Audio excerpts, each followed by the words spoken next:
noite, Taylor. Boa noite a todos que estão nos assistindo de casa.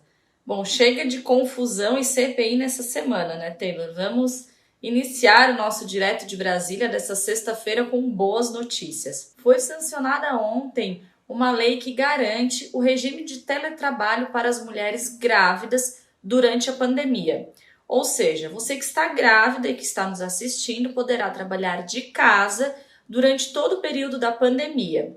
E o mais importante desse projeto é que essa modalidade de teletrabalho, né, que poderá ser adotada pelas gestantes, não implica em nenhuma redução salarial. Também ontem foi sancionada uma lei que prorroga até dezembro deste ano os efeitos da Lei Aldir Blanc, que é uma lei do ano passado que prevê um apoio ao setor cultural com repasse de mais de 3 bilhões de reais do governo federal para estados e municípios para auxiliar os artistas e os centros culturais que ficaram, como a gente sabe, né, totalmente prejudicados desde o início da pandemia. Agora, então, dando uma passadinha rápida pela Câmara de Deputados, hoje à tarde nós tivemos um debate bem importante na Comissão de Legislação Participativa da Câmara de Deputados sobre o projeto de lei 591 de 2021, que autoriza a exploração dos serviços postais pela iniciativa privada,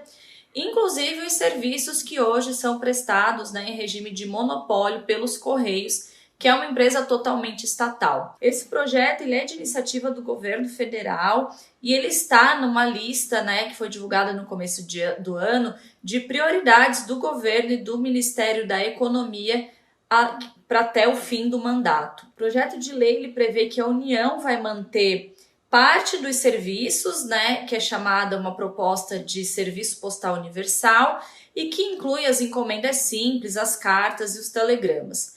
O motivo para essa manutenção de parte dos serviços é porque a própria Constituição Federal obriga que a União tem que ter serviço postal e de correio aéreo nacional. Bom, Taylor, eu disse que nós não teríamos CPI aqui hoje, mas eu vou ser obrigada a falar um pouquinho dela. Se o circo já pegou fogo na semana passada, a tendência é que na semana que vem seja ainda pior, porque nós vamos ter duas figuras super importantes e que foram alvo de diversas críticas durante todo o tempo em que foram ministros de Estado do governo do Bolsonaro. Bom, e quem são essas figuras, né? Um deles é o ex-ministro de Relações Exteriores, o ministro Ernesto Araújo, e o outro é o ex-ministro da Saúde, o general Pazuello, que ficou no comando da pasta principalmente durante o período em que estavam sendo negociadas aí as compras de vacinas. Eu comentei já aqui que o general Pazuello ele era um dos primeiros da lista que deveriam, né, prestar o depoimento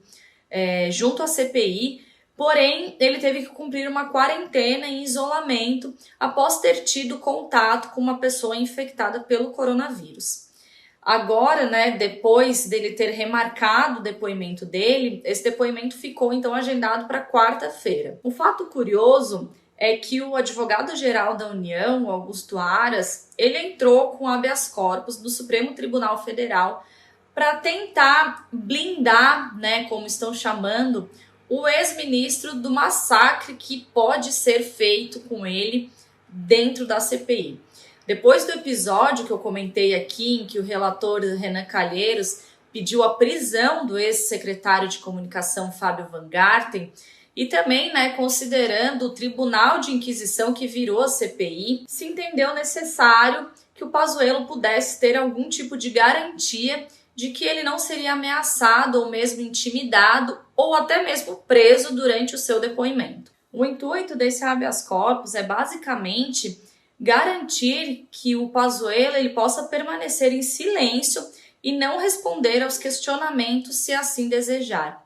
Vale lembrar que ele foi convocado a depor como testemunha e, sendo testemunha, ele teria, né, a obrigação de responder todas as perguntas e também de falar a verdade, caso contrário, ele poderia incorrer em crime de falso testemunho. O habeas corpus ele foi distribuído para a relatoria do ministro Ricardo Lewandowski no STF, e o próprio STF já reconheceu em outras oportunidades que a convocação de uma pessoa para depor como testemunha na CPI é sim muitas vezes utilizado como uma manobra para fazer com que aquela pessoa que já é considerada uma pessoa investigada seja obrigado a falar, pois se caso ele fosse chamado já na condição de investigado, né, ele teria o direito então de permanecer em silêncio e não precisaria produzir provas contra si mesmo. Bom, dá para ver que tem muita água para rolar embaixo dessa ponte ainda.